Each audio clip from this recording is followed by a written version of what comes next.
Item ಯಾವುದೇ ಇರಲಿ try ಮಾಡಿ ಆಚಿ ಚಿಕನ್ ಮಸಾಲಾ.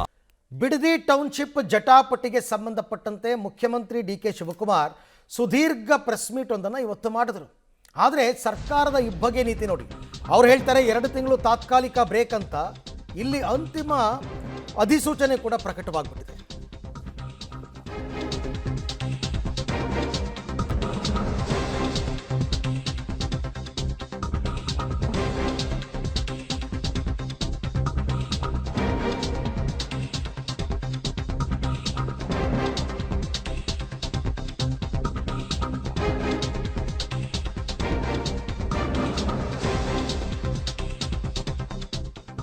ಬಿಡದಿ ಟೌನ್ಶಿಪ್ ಜಟಾಪಟಿಯಲ್ಲಿ ರಾಜ್ಯ ಸರ್ಕಾರದ ಇಬ್ಬಗೆ ನೀತಿ.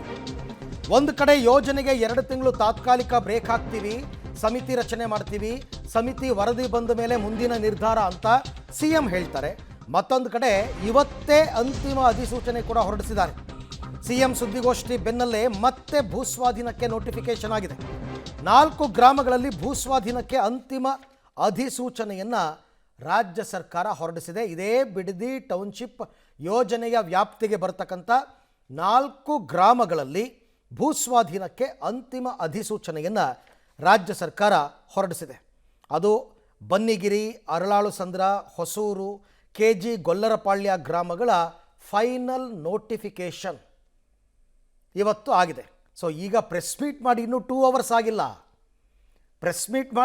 ಅವರ್ಸ್ ಆಗಿಲ್ಲ. ಆಗಲೇ ರಾಜ್ಯಪತ್ರ ಪ್ರಕಟಣೆ ಆಗಿಬಿಟ್ಟಿದೆ. ಅಂತಿಮ ಅಧಿಸೂಚನೆ ಪ್ರಕಟವಾಗಿದೆ. ಯಾವ ಗ್ರಾಮದಲ್ಲಿ ಎಷ್ಟು ಜನ ರೈತರು, ಎಷ್ಟು ಎಕರೆ ಭೂಮಿ, ಎಲ್ಲವೂ ಕೂಡ ಆಗೋಗಿದೆ. ಅಂದರೆ ಒಂದು ಮಾತು ಹೇಳಿದ್ರು ಡಿ.ಕೆ. ಶಿವಕುಮಾರ್ ಅವರು ಇವತ್ತಿನ ಸುದ್ದಿಗೋಷ್ಠಿಯಲ್ಲಿ, ಕೊಡೋರು ಕೊಡ್ಬೋದು, ಇಷ್ಟು ಬಲವಂತವಾಗಿ ಕಿತ್ಕೊಳ್ಳಲ್ಲ ಅಂತ. ಅದಕ್ಕೋಸ್ಕರ ಏನಾದರೂ ಫೈನಲ್ ನೋಟಿಫಿಕೇಶನ್ ಕೊಟ್ರಾ ಅಂತ ಪ್ರಶ್ನೆ. ಈ ಬಗ್ಗೆ ಮತ್ತಷ್ಟು ಮಾಹಿತಿ ನನ್ನ ಕೊಲೀಗ್ ಶ್ರೀನಿವಾಸ್ ಅವರಿಂದ ಪಡ್ಕೊಳ್ಳೋಣ. ಶ್ರೀನಿವಾಸ್, ಒಂದು ಕಡೆ ಮುಖ್ಯಮಂತ್ರಿಗಳು ಸುದ್ದಿಗೋಷ್ಠಿಯಲ್ಲಿ ಹೇಳಿದ್ದಾರೆ 2 ತಿಂಗಳು ತಾತ್ಕಾಲಿಕ ಬ್ರೇಕು, ಸಮಿತಿ ರಚನೆ ಮಾಡಬೇಕು ಅಂತೆಲ್ಲ. ಮತ್ತೊಂದು ಕಡೆ ಫೈನಲ್ ನೋಟಿಫಿಕೇಶನ್. ಹೆಂಗೆ ಇದು ಸರ್ಕಾರದ ದ್ವಂದ್ವ ನಿಲುವು ಅಂತ? ಸಿಎಂ ಡಿ.ಕೆ. ಶಿವಕುಮಾರ್ ಅವರು ಕೆಲವೇ ಹೊತ್ತಿನ ಹಿಂದೆ ಸುದ್ದಿಗೋಷ್ಠಿಯನ್ನು ಮಾಡಿ ಈ ಒಂದು ಕೂಸನ್ನ ನನ್ನ ತಲೆ ಮೇಲೆ ಎತ್ಕೊಳ್ಳೋದಿಲ್ಲ, ಒಂದು ಸಮಿತಿಯನ್ನು ರಚನೆ ಮಾಡ್ತೀನಿ, ಆ ಸಮಿತಿಯಿಂದ 2 ತಿಂಗಳ ವರದಿಯನ್ನು ಪಡೆದುಕೊಂಡು ಮುಂದಿನ ತೀರ್ಮಾನ ಮಾಡ್ತೀನಿ ಅನ್ನುವಂಥ ಘೋಷಣೆಯನ್ನ ಸುದ್ದಿಗೋಷ್ಠಿಯನ್ನ ಮಾಡಿದ್ರು. ಅದರ ಬೆನ್ನಲ್ಲೇ ಈಗ 4 ಗ್ರಾಮಗಳ ಭೂಸ್ವಾಧೀನಕ್ಕೆ ಈಗ ಸರ್ಕಾರ ಅಧಿಸೂಚನೆಯನ್ನು ಹೊರಡಿಸಿದೆ. 4 ಗ್ರಾಮಗಳು ಯಾವುವು ಅನ್ನುವಂಥದ್ದನ್ನ ನಾವು ಈಗಾಗಲೇ ಪಟ್ಟಿಯನ್ನ ಕೊಟ್ವಿ. ಆದ್ರೆ ಈಗಿರುವಂತ ಪ್ರಶ್ನೆ, ಒಂದ್ ಕಡೆ ಸಿಎಂ ಅವರು ನಾವು ಇದಕ್ಕೆ ಆತುರವನ್ನ ಮಾಡೋದಿಲ್ಲ, ಸಮಿತಿಯನ್ನ ರಚನೆ ಮಾಡ್ತೀವಿ, ಸಮಿತಿಯಿಂದ ವರದಿ ಪಡೆದ ಬಳಿಕ ಮುಂದಿನ ಪ್ರಕ್ರಿಯೆಗಳನ್ನ ಮಾಡ್ತೀನಿ ಅನ್ನುವಂಥ ಮಾತುಗಳನ್ನು ಹೇಳುವ ಬೆನ್ನಲ್ಲೇ ಈಗ ಭೂಸ್ವಾಧೀನಕ್ಕೆ ಅಂತಿಮ ಅಧಿಸೂಚನೆ ಹೊರಡಿಸಿರೋದು ಎಲ್ಲೋ ಒಂದ್ ಕಡೆ ಸರ್ಕಾರ ಮುಂದೆ ಒಂದು ಮಾಡ್ತಿದೆ, ಹಿಂದೆ ಒಂದು ಮಾಡ್ತಿದೆ ಅನ್ನುವಂತಹ ಧೋರಣೆಗೆ ಬಂದಿದೆ ಅನ್ನುವಂಥದ್ದು ಸ್ಪಷ್ಟವಾಗಿ ಕಾಣುತ್ತೆ. ಒಂದ್ ಕಡೆ ಬಿಡದಿಯಲ್ಲಿ ಸುಮಾರು 500 ದಿನಗಳಿಂದ ರೈತರು ಪ್ರತಿಭಟನೆಯನ್ನ ಮಾಡ್ತಿದ್ದಾರೆ, ಕಂದಾಯ ಇಲಾಖೆ ಅಧಿಕಾರಿಗಳು ಅವರಿಗೆ ಪೊರಕೆಯಲ್ಲಿ ಹೊಡೆದು ಕಳಿಸುವಂತ ಕೆಲಸವನ್ನ ಮಾಡ್ತಿದ್ದಾರೆ. ಇದೆಲ್ಲದರ ಮಧ್ಯೆ ಸರ್ಕಾರ ಹಠಕ್ಕೆ ಬಿದ್ದಂತೆ ಭೂಸ್ವಾಧೀನ ಪ್ರಕ್ರಿಯೆಗೆ ಅಂತಿಮ ಅಧಿಸೂಚನೆಯನ್ನ ಇವತ್ತು ಕೂಡ ಹೊರಡಿಸಿರುವಂತದ್ದು. ಹೀಗಾಗಿ ಬಿಡದಿ ರೈತರ ಮುಂದಿನ ಪ್ರಕ್ರಿಯೆಗಳು ಯಾವ ರೀತಿ ಇರುತ್ತೆ ಅನ್ನುವಂಥದ್ದನ್ನ ಕಾದ್ ನೋಡ್ಬೇಕು. ಆದ್ರೆ ಸಿಎಂ ಅವರ ಅಥವಾ ಸರ್ಕಾರದ ಇಬ್ಬಗೆ ನೀತಿ ಇಲ್ಲಿ ಗೊತ್ತಾಗ್ತಾ ಇದೆ. ಒಂದ್ ಕಡೆ ನಾವು ಸದ್ಯಕ್ಕೆ ಮಾಡಲ್ಲ ಅನ್ನುವಂತ ಘೋಷಣೆ ಮಾಡಿ ಮಗದೊಂದು ಕಡೆ ಅಧಿಸೂಚನೆ ಹೊರಡಿಸುವಂತದ್ದು ಎಷ್ಟರ ಮಟ್ಟಿಗೆ ಸರಿ ಅನ್ನುವಂತ ಪ್ರಶ್ನೆಗಳು ಸಹಜವಾಗಿ ಉದ್ಭವ ಆಗುತ್ತೆ. ಅರವಿಂದ್, ಹಾಗೆ ಸಂಪರ್ಕದಲ್ಲಿರಿ ಶ್ರೀನಿವಾಸ್, ನಿಮ್ ಜೊತೆ ಮತ್ತೆ ಮಾತನಾಡ್ತೀನಿ. ಸೊ ಈಗ ಜನನು ಅದೇ ಮಾತಾಡ್ತಾರೆ, ಬಿಡದಿ ರೈತರು ಅದನ್ನೇ ಹೇಳ್ತಾರೆ, ಇವ್ರು ಹೇಳೋದೊಂದು ಮಾಡೋದೊಂದು ಅಂತ. ಸೊ ತಾರಕಕ್ಕೇರಿದೆ ಬಿಡದಿ ಟೌನ್ಶಿಪ್ ಜಟಾಪಟಿ. ಸೊ ಹಾಗಾಗಿ ಈಗ ವಿರೋಧದ ನಡುವೆಯೂ 4 ಕಂದಾಯ ಗ್ರಾಮಗಳ ಅಂತಿಮ ಅಧಿಸೂಚನೆ ಪ್ರಕಟವಾಗಿದೆ.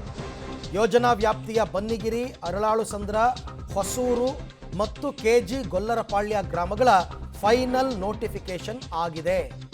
KG ಗೊಲ್ಲರಪಾಳ್ಯ ಗ್ರಾಮದ 221 ರೈತರ 315 ಎಕರೆ ಭೂಮಿಗೆ ಅಧಿಸೂಚನೆ ಪ್ರಕಟವಾಗಿದೆ. ಬನ್ನಿಗಿರಿ ಗ್ರಾಮದ 1205 ರೈತರ 775 ಎಕರೆ ಭೂಮಿಗೆ ಅಧಿಸೂಚನೆ ಪ್ರಕಟವಾಗಿದೆ.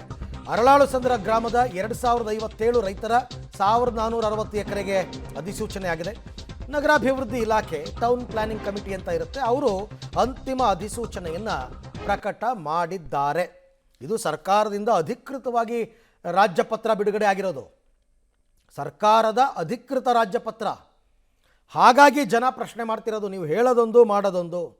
ಈಗೇನೋ ಒಂದು ಕಮಿಟಿ ಮಾಡ್ತೀನಿ ಅಂತ ಹೇಳಿದ್ರಲ್ಲಪ್ಪ, ಅವ್ರು ಕಮಿಟಿ ಮಾಡಲಿ, ಅದಾದಮೇಲೆ ಕಮಿಟಿ ರಿಪೋರ್ಟ್ ಕೊಡಲಿ, ಸಾಧಕ ಬಾಧಕ ಚರ್ಚೆ ಮಾಡಿ ಆಮೇಲೆ ಮುಂದುವರಿತೀನಿ ಅಂತ ಹೇಳಿದ್ದಾರೆ.